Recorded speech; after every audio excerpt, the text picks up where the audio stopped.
the 17th chapter, the 20th through the 26th verse. For those following along, I will be reading from the New King James Version of the Bible. Now, beginning with the 20th verse of the 17th chapter of the Gospel according to John, hearken unto the reading of the word of the Lord. I do not pray for these alone, but also for those who will believe in me through their word, that they all may be one, as you, Father, are in me and I in you, that they also may be one in us, that the world may believe that you sent me. And the glory which you gave me I have given them, that they may be one, just as we are one. I in them, you in me, that they may be made perfect in one, and that the world may know that you have sent me and have loved them as you have loved me. Father, I desire that they also, whom you gave me, may be with me where I am, that they may behold my glory which you have also given me. Glory which for you loved me in before the foundation of the world. The righteous Father, the world has not known you, but I have known you, and these have known that you sent me. And I have declared to them your name, and will declare it, that the love with which you loved me may be in them, and I in them. The word of the Lord for the people of the Lord. May he add blessing and understanding to the reading of his word.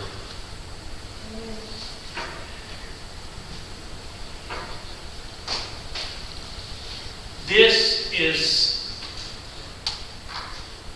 a very, very important section, folks. It opens an understanding that we sometimes may not like. It opens to us an idea of a new way of looking at God and Christ that sometimes we don't utilize and sometimes we just don't want. It's a sort of a new bad. It's 1 plus 1 plus 1 equals 1. And I'm not talking about the Trinity.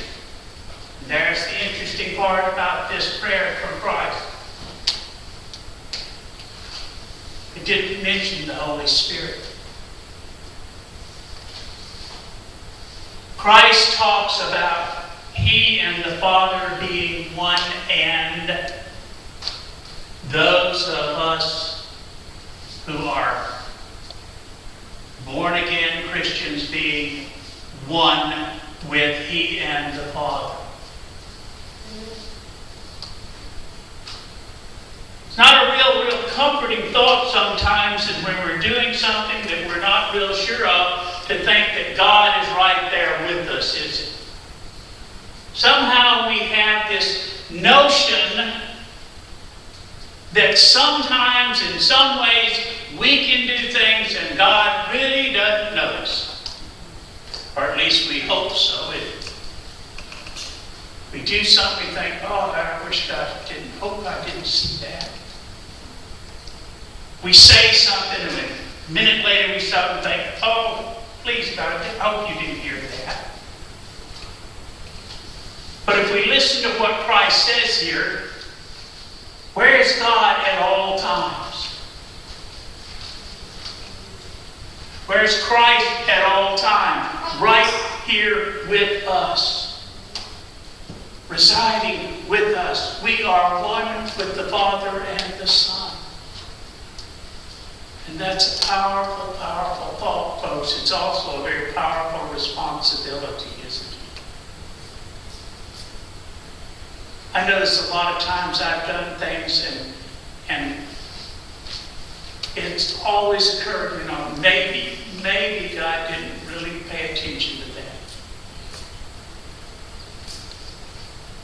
In this section, Christ lays out an almost unique concept for us to live with. That He and the Father reside with us at all times, as long as we are Christians. John Wesley expressed it when somebody asked him, was he saved? How did he know that he was saved?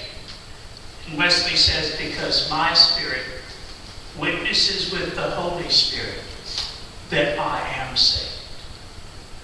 There's that assurance. Well, guess what? Here's Christ's assurance, His prayer for that very thing.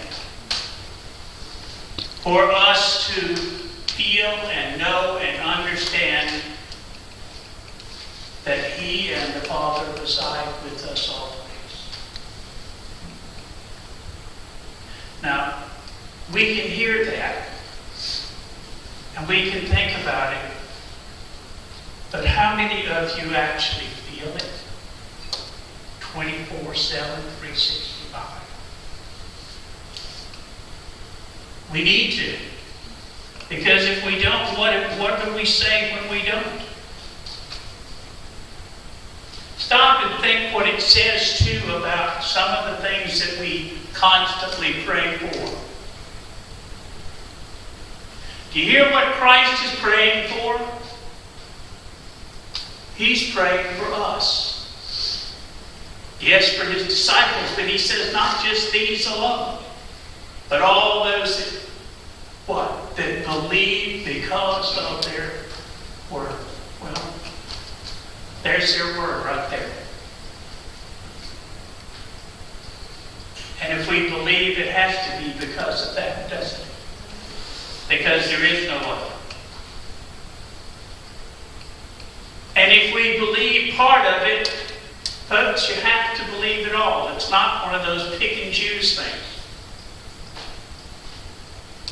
There are those that would have you believe that you can take parts of the Bible and reject parts. And I'm here to tell you that's just a lie. It's all or nothing with God. We can't decide what we want to follow and what we don't. It's His way or no way. But look at what He offers. This is being given what out of love. Because He loves us. He wants us to share this marvelous gift of communion with God at all times.